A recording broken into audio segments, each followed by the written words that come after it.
"Your brother deserves it," they said. "The house, the accounts, the future." That sentence was the blade. The will was the twist. I watched them sign it with shaking hands and dry eyes. No hesitation, no apology, not even a glance in my direction. I nodded. That was my last word at the table. A month later, my phone lit up. "Mom, the mortgage is due." I stared at the screen. Let the silence bloom between us like a bruise. Then I replied, "I don't live there." I wasn't always this cold, but warmth has a price, and I'd already paid. Growing up, I was the glue, fixed things, held peace, sacrificed birthdays, jobs, cities, just to stay close, just to be useful. My brother? He drifted in and out like a seasonal wind, burned bridges, then walked back over the ash, always forgiven, always excused. "Boys make mistakes," Mom would whisper. "Be patient," Dad would say. They never asked me to be strong. They just expected it. The first crack came when Dad got sick. I was the one in the hospital room, the one organizing medications, printing legal documents, translating between doctors, and denial. My brother showed up once, brought fast food, left before the shift ended. Still, at the will reading, he got the house, the bank accounts, the retirement fund. Me? They handed me a photo album. "You don't need much," Mom said. "You're stable." He's not. Like my discipline was punishment. Like my silence meant consent.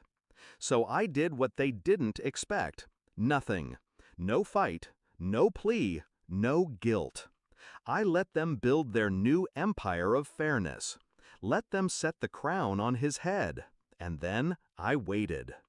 I knew how my brother operated. He couldn't fold water, let alone a mortgage. Late payments, bad deals, high-interest loans from people who don't send reminders, they send warnings. I waited for the house to start leaking, and it did. 3 weeks after the will, he called.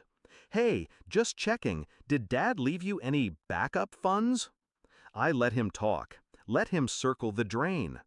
"The bills are stacked, man. Like, I'm trying, but it's harder than I thought. Mom's freaking out. If you could just spot me?" I ended the call mid-sentence. No words, no noise, just click. They underestimated one thing. I don't burn bridges. I let them rot. So when the bank reached out, because my name was still on the cosign from 5 years ago, I didn't panic. I responded with a request to remove myself entirely. Sent copies of the will, proof I owned nothing.